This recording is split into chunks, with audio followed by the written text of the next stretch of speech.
General Hospital Spoilers. Phyllis returns to Port Charles, revealing 3 secrets to Sonny. The quiet calm of Port Charles was deceptive that week. Beneath the steady hum of the town's rhythm, storm clouds were gathering, emotional, raw, and personal. For weeks, Sonny Corinthos had felt something uneasy stirring in his gut, a restlessness that even his empire couldn't quiet.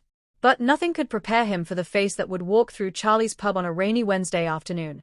Phyllis Caulfield, the woman who had once been his lifeline when he'd lost everything. The air seemed to shift the moment she arrived. The pub door creaked open as thunder rolled across the sky.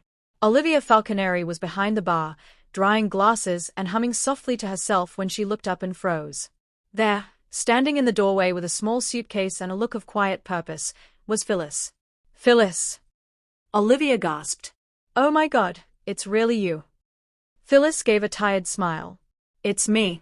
I figured it was time I came home, or at least, the closest thing I ever had to one." Word spread fast. Within an hour, Sonny was there. He stepped inside quietly, his dark eyes filled with both shock and warmth. For a moment, he wasn't the mob boss of Port Charles. He was Mike, the man who had once lived and laughed in Nixon Falls. "Phyllis," he breathed, emotion cracking his voice. You're here." She turned, her eyes misty. "Sonny, I didn't think I'd see you again, not after everything." He hugged her tightly, that rare soft side surfacing. But even as they embraced, Phyllis's expression shifted, a flicker of worry, of something heavy she carried. "What's going on?" Sonny asked, sensing it instantly. "You wouldn't come all the way here unless something was wrong." Phyllis met his gaze and hesitated. "There's something you need to know, Sonny. 3 things, actually. 3 truths I've carried for too long." The storm outside raged harder. Inside, so did Sonny's heart. They sat together at the back of the pub after closing. Olivia had left them alone, sensing the depth of their conversation. Sonny leaned forward, fingers interlaced, eyes sharp but uncertain. "Start from the beginning, Phyllis. What's the first thing I need to know?" Phyllis took a deep breath. "Sonny, the fire at the Tanneau. It wasn't random. It wasn't an accident like we thought." Sonny's face hardened. "What are you talking about?" "I mean someone set it," Phyllis whispered. "On purpose. And they weren't after me, they were after you." The words hit Sonny like a bullet. His jaw clenched. He could almost hear the flames again, smell the smoke that had destroyed everything, including the life he'd built as Mike. "Who?" he demanded. Phyllis's voice trembled. "Someone you trusted." "I didn't know back then, but now I've seen the proof." She slid a small, burned envelope across the table. Inside were photos, security stills from a gas station near Nixon Falls. The figure in the image was blurred, but unmistakable. Brick, one of Sonny's closest allies. Sonny's expression darkened. "No. Brick would never." "Maybe not willingly," Phyllis said gently. "But someone got to him. Someone inside your circle. I don't know who, but Brick was there the night before the fire. I saw him with my own eyes." He looked scared, like he was being watched. Sonny's voice was low, dangerous. "So you're telling me, the whole time I thought I was dead to the world, somebody made sure of it?" Phyllis nodded. "And they wanted you to stay that way." A heavy silence hung between them. Then Sonny stood abruptly. "You did the right thing coming to me. But whoever's behind this, they just started a war they can't win." Phyllis reached for his arm. "Be careful, Sonny. The people behind this, they don't care who gets hurt." He looked down at her, jaw tight. "Neither do I, not when they come for my family." Later that night, Sonny drove Phyllis to his penthouse. Carly wasn't there. She was in Florida for a charity gala, which left Sonny the quiet space he needed. Phyllis stood by the window, gazing out at the city lights. "You said there were 3 secrets," Sonny said finally. "We've dealt with one. What's the second?" Phyllis turned slowly. "Before Lenny died, he made me promise not to tell you something." Sonny's heart skipped.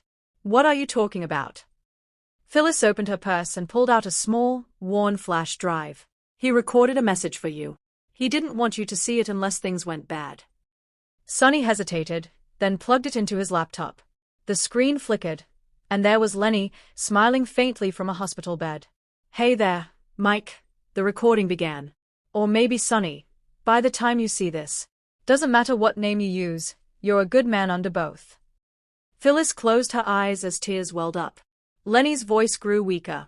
I never told you this, but someone came asking about you long before the world knew where you were. A woman said she was from Port Charles. She wanted to know if a man named Mike was staying here. Sonny froze. A woman? Yes, Lenny's voice echoed. She left a check for me to keep quiet.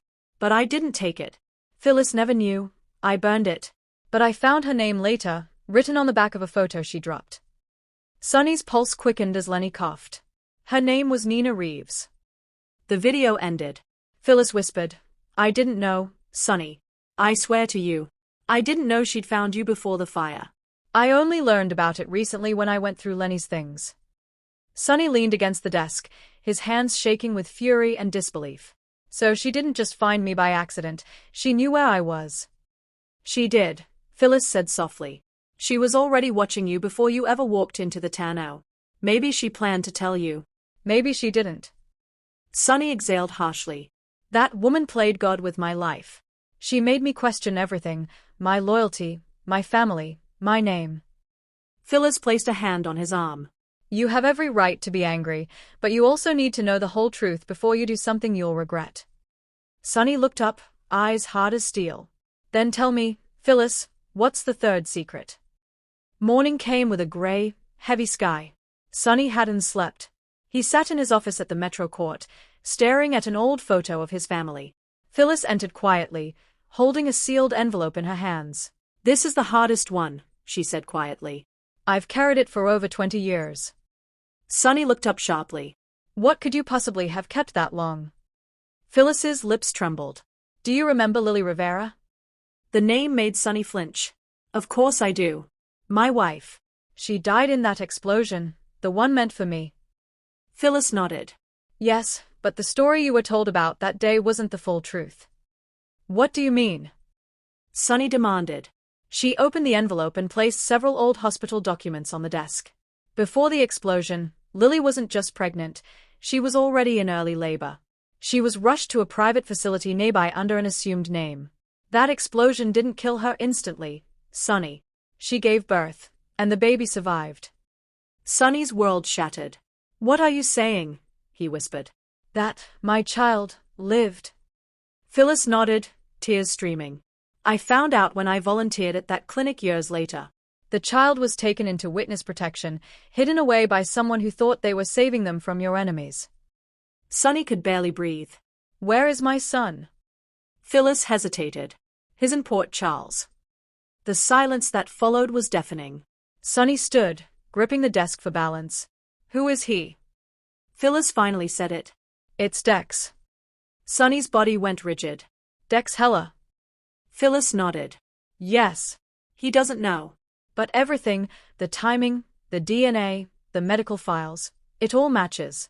He's Lily's son. Your son. Sonny's mind raced through every encounter. Every time he'd yelled at Dex, doubted him, threatened his life. And all along, that young man had been his own flesh and blood. He staggered back, eyes clouded with shock. My God. Phyllis whispered, I didn't tell you before because I wasn't sure. But after what happened with Brick and Nina, I knew I couldn't keep the truth buried anymore. Sonny's fists clenched, his voice hoarse. I need to know if he knows. Phyllis shook her head. He doesn't. But someone else does, and they're using it. Sonny's world was unraveling piece by piece. He called Brick to the warehouse that night, demanding answers. Brick swore he'd never betrayed him. And the truth came out. Someone had cloned his phone and used his codes to set up the fire. The same network connected to a hidden offshore account in Valentin Cassidy's name. Meanwhile, Nina, unaware that her lies were about to explode again, arrived back in Port Charles after a short trip. But when she saw Sonny standing in front of her penthouse with Phyllis behind him, she knew the game was over. You knew where I was before the fire, Sonny said coldly. You found me before I found you. Nina tried to explain, her voice trembling. I wanted to tell you, Sonny, but I was scared you'd go back to Carly, scared you'd hate me. He took a slow step toward her. You were right about one thing. I do hate you. But not because of Carly. Because you made me believe a lie. Phyllis turned away as Nina broke down, sobbing. Please, Sonny, don't do this. But Sonny was already gone, walking away from the woman who'd once saved him, toward the truth that had just destroyed him. Dex found himself summoned to Sonny's office later that week.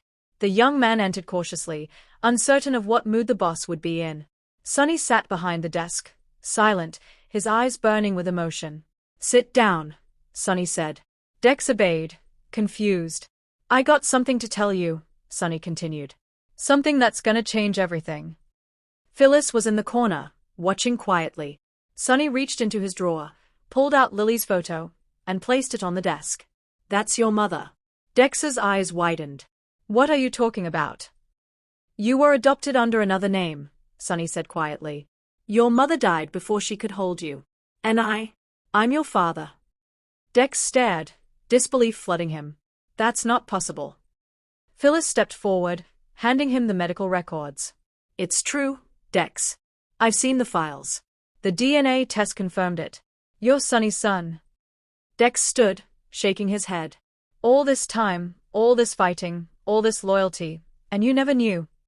Sonny's voice broke. "I didn't. But now that I do, nobody will ever hurt you again." Tears filled Dex's eyes as the weight of the truth sank in. "Then why do I feel like everything I believed just fell apart?" Sonny looked at him, eyes glistening. "Because in Port Charles, kid, nothing ever stays buried." Phyllis left the Corinthos compound quietly that night. Her purpose was fulfilled. She had brought truth to a man who'd once lived without one. Outside, the rain had stopped. The sky was breaking open with light. Sonny watched from the window as she disappeared down the street, a mix of gratitude and sorrow in his heart. Phyllis had given him 3 truths, and in doing so, had reshaped the entire landscape of his life. The fire that wasn't an accident. The woman who deceived him. And the son he never knew he had. Port Charles would never be the same again. Sonny's fragile truce with Dex shatters when Valentin makes his next move. Carly returns to a city ready to explode. Nina faces the full wrath of both Sonny and Phyllis. And a mysterious new player arrives, someone who knows even more about that night in Nixon Falls.